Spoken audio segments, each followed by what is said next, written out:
Long nights and early mornings, feeling misunderstood and lonely, constant hard work and self-doubt.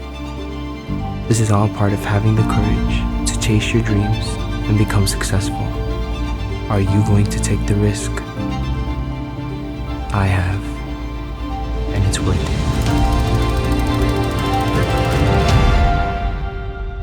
Don't be afraid to take risk and fail.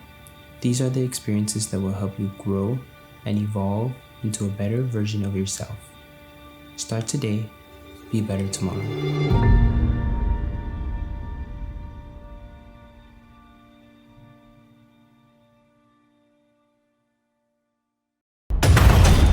Welcome to the JA Guam Podcast.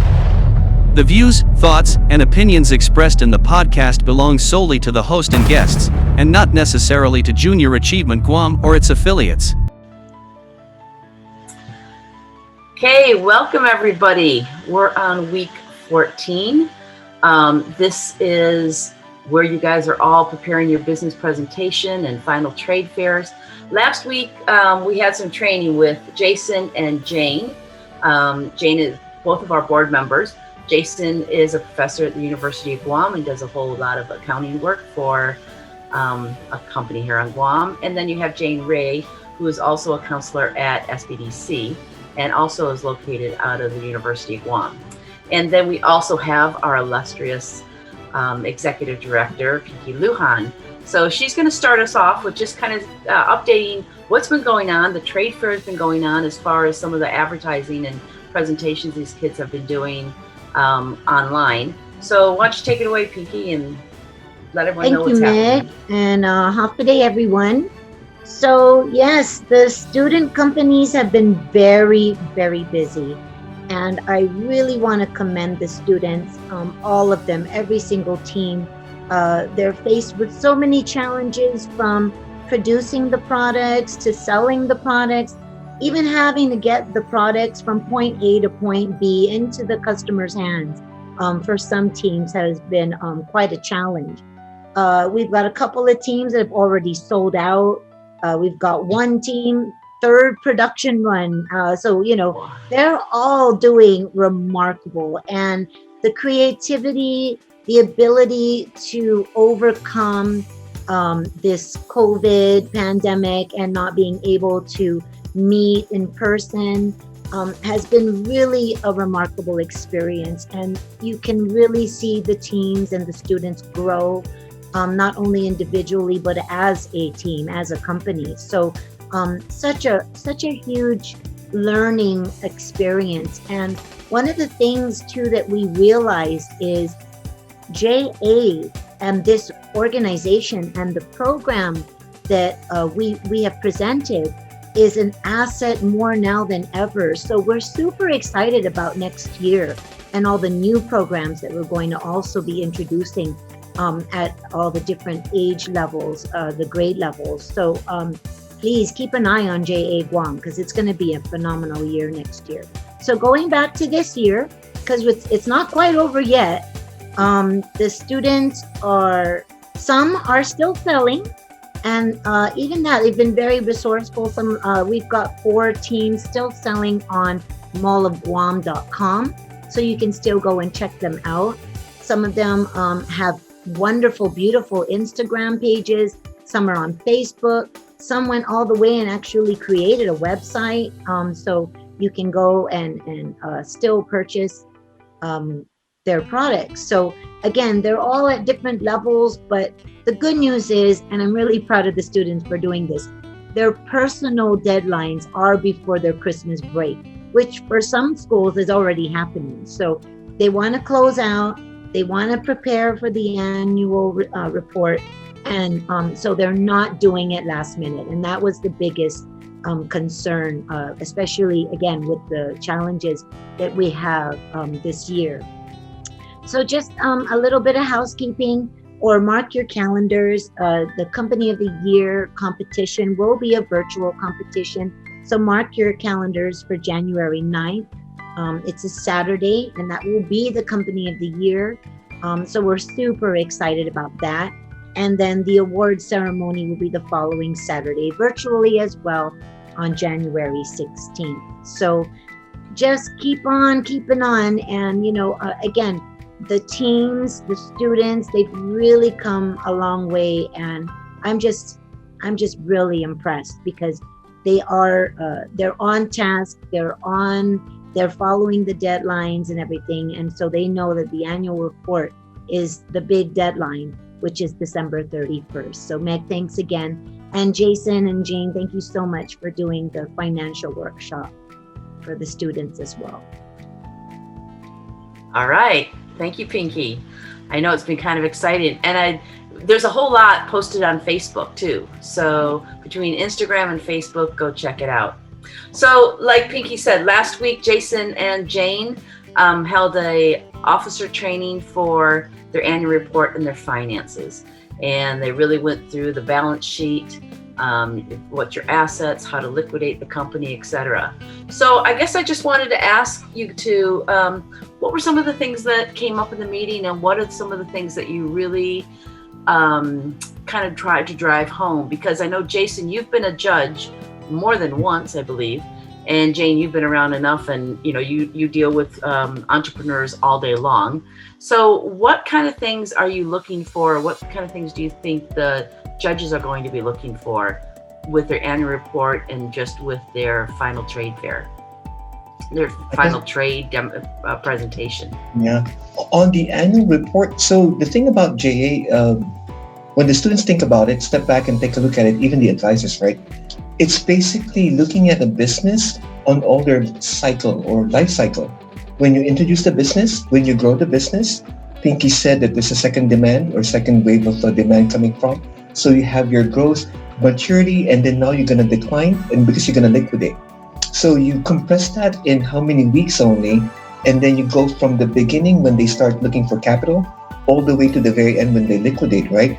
So the annual report is basically a financial storytelling. So that's why I guess for those who will be drafting the report, I know they do the balance sheet and the income statement, but if they include the journey on how they try to look for investors and how much they made money and then give it out back to the investors. Like for any business, you just want to make sure that whoever invested, even it's actually you, a sole proprietor or a corporation, you would want to see the growth of that through your selling activities, your income statement, and then now you liquidate it. So that financial storytelling will be important. And then understanding how you started from the beginning all the way to the end and how you performed would show on your profit and loss statement. So that's really like a short story in that one. But looking at it as on a point of view of a judge, right? You want to see that the money that was initially invested really grew because you did a lot of selling activities and you price your product properly, that you're making margin. So we talked to the students about the two types of pricing that normally companies do. Some of them, they value it by price by value, like the iPhones, right? We said that during the training that you don't think that the iPhone is actually $900 to manufacture. Maybe like the initial iPhone, maybe $500, but they would sell for $1,000 because they price it for value. The ecosystem that goes with it, everything else, the apps, the support, the feel, the premium quality, the way they market it. So that's what the one way of doing it. So some students might have, or student groups, they might have priced it for value. Some they would say, okay, I'll add all the costs, put the margin 25% or say $5, and then see what will happen at the end after considering salaries of the officer, any other marketing expenses. I saw some they used actually PayPal. That was actually cool. But of course, if you pay PayPal as a method of payment, you have fees, right? So I do hope this line of thinking are part of their deduction of expenses, so they can do it that way also. So it's actually the strategy when we want to hear the story, how they actually crafted the strategy to introduce the product and how they were successful enough, or if they had challenges, how they were able to overcome the challenges to make it more profitable again. So that those will be some interesting things to hear from the students, especially the finance people or officers. Jane, what do you have to add to that? Well, I think Jason pretty much captured most of the information, right? But at the end of the day, the student need to make sure that, income statement, balance sheet, they all have similar structure, right? It's not going to be different from one company to the other. They all going to look the same. Just make sure your income statement, balance sheet looks similar to what it is, and it's easy to read, right? What you have put down for the number, it needs to be matching up with what you say in the front of your business plan, right? A lot of entrepreneurs struggle because they said one thing in the front, but then when the number comes up, it's totally different. So you need to make sure your number is correct. You gotta look at your whoever that is reading the report, which is your audience, right? If your audience, it's finance, CFO, those people really look into the numbers. They look straightly just on the format and the number, how you calculating it, making sure you are calculating correctly. That's one thing, right? So it's important to make sure number is accurate. As Jason mentioned also, right, the key part is that, whenever you guys are calculating your pricing, you need to make sure that it's not just covering the material costs. A lot of time people forget about the other miscellaneous costs, right? Salary, marketing, and all that. Just make sure you cover all your costs. That's the key things, making sure that you're able to generate a profit. In return, you're going to be able to give your dividend to your shareholder. That's the most important part. Because if you're not able to generate any of that, your shareholder is not going to reinvest into you next year. So you need to make sure that you are charging enough and make sure you cover all your costs. That is the key things. Like Jason also mentioned, right? Sharing the journey about how you learn, how you go to learning the numbers, finding out the different costs, know where to put it, right? A lot of time people get confused. Where do I put these expenses? Where do I put that? How do I allocate here? How do I allocate there? So, like I said, right? Me and Jason are available. If anybody have any question, you can always contact us. We can always help you if you're not 100% sure before you turn in your report.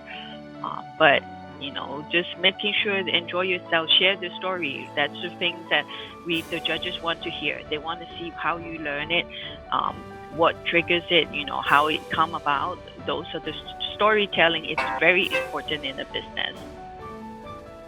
Right, so that's pretty much it. Okay, thank you. I think one of the things I really like how you put that, Jason, especially the whole, sharing your journey, especially through your financials. And I've never really heard it that way, actually. But what I like about it also is that when the students are giving their presentations, their annual report kind of tells the story in one way. But as you give your presentation, that's what you want to be doing too, is that think of it that people are going to be watching and saying, wow, I'd like to invest in that business. Think of a little bit of like Shark Tank, right? Where these guys come in, they show what their product is, what they've done so far, why it's beneficial to others, where they want to expand, what they could do with it, later on, where they could take it from here. And that's one of the things that we're looking for, because in the future, we do want to have a JA store. So you students who are starting a company, especially you that are going to be staying on island, you can take these ideas and turn them into a business, moving forward. So it could possibly pay for some of your degree, or maybe it just becomes your business and you don't go the education route and you just say, no, I want to go into business and do this full time, and I'll, kind of hack my education and learn stuff through, business versus, other things that you might want to do. Anyways, if that's the route you want to take. So, what else, Jason, as an advisor, or I should say as a judge, what are other things that you really notice within the teams? What are some of the things that really stick out when they're doing their presentations or with their Q&As, with a Q&A with the judges? So normally we ask them about how much is the net income, right? So the net income that or the number of sales that they generated, and then the net income. Some would actually come prepared. Some would actually, you try to memorize the numbers, then now it's all mixed up. So we always say that as long as you understand how you've gone from one over to the other, it would never be mixed up because I know, of course, your sales will be bigger than your net income, things like that, right? So I know some they would actually memorize it. So just enjoy it and then talk about it. But we always tell them the easiest way, me and Jane on the last week. So we were telling them, like, you know what? If you are confused with all the balance sheet, income statement, because there's a lot, and it will be their first time looking at it. So we tell them, follow the cash. Here's the cash the investors gave. Here's the cash that you received coming from your sales. Here are the expenses that you actually paid. By the end of the day, of course, for those who would be accountants listening as accountants, right? Advisor or accountants, they would say, okay, that's not net income is different from cash. But if you are a small business, a mom and pops, normally that's actually your gauge. Do I still have my cash as of today on my bank account? It's an indicator of your net income. Of course, you have accrual basis of accounting, things like that. But that's a good gauge. That's why. So you always think about like on a cash basis. And then if you have that accounted for properly, then it's easy for you to do the record keeping. And then that was really pointed out by Jane that the record keeping is important. Because of some they might be doing by pen and paper, they're going to have a hard time doing the annual report because they need to start compiling now. So hopefully they're doing Excel, they're doing some form of record keeping since the very beginning. If they have not done so, hopefully they have paper trails. So like any other good accountants, we have files and files of paper. We're bad with the paper part, but we're doing digital now. But so those are the things that we always wanted to tell the students: go digital, use the information, but follow the cash. We always say cash is king. So follow the cash, then you should be able to be on the right track. If you're on a negative cash, we have a problem. So normally that will be a problem. Okay. I think the only thing that I would want to add is, I've said it a couple times, practice, practice, practice. Know what each other is supposed to be doing, record yourself, listen to each other, because if all of a sudden the four of us are giving a presentation right now, and all of a sudden I just freeze, I want Pinki, Jane, or Jason to be able to jump in and take over for me, because it might be stage fright. And the nice thing is that you guys don't have to be you're not standing in front of, 100 people. It's just the four of you talking to a camera. But sometimes that's just as nerve-wracking as standing in front of 100 people, because over 100 people are going to be possibly watching your presentation. So that's the main thing I can say is practice, practice, practice. Any last word of advice, Pinki? No, that's great advice. And having each other's back, that's very important. I will say that after the financial workshop that Jason and Jane conducted, you could feel like a huge weight being lifted off their shoulders. So I think when you think of financial reports, people just kind of freak out. So I know that you really calmed them down, and because I think they just overthink it. And what this workshop did for them was, guys, it's not rocket science. It's just your balance sheet, and your whether you realized a profit or not. It's just that P&L form, and it's really just basic. What did you collect as your startup capital, and what did you make? How much sales did you make? And it was really basic, but they simplified it in a way where it was like, just relax, you guys, and just make sure you're on top of all of the paperwork and stuff. So yeah, and I love that. Just keep practicing your presentation until you can do it in your sleep. Okay, Jane, any last words of advice? Well, basically, like you said, practice, right? And just remember that too, this is virtual. You guys can practice, get a Zoom account, you can get a free account and practice looking at yourself. Even if you need help, maybe put in a script on your screen that you can take a look at it if you need help, right? Don't be afraid, just be creative, and once you practice enough, you're gonna get a little bit more comfortable. And when you see the judges, just smile. Just think of it, they're just like another customer. Just explain to them what you learned. As long as it comes from your heart, you're going to be okay. Okay. And Jason already said, follow the cash. So have fun. Again, this is all about having fun. It's a learning experience. Just enjoy yourself, and we'll see you at the awards ceremony. Well, no, we'll see you at the trade fair on January 9th. So have a great holiday vacation. We will probably put out a podcast next week for something, and but we just hope you guys all have fun, put it all together, enjoy your holidays, and we'll see you in January. Okay, adios. Happy holidays. Bye. Merry Christmas. Merry Christmas.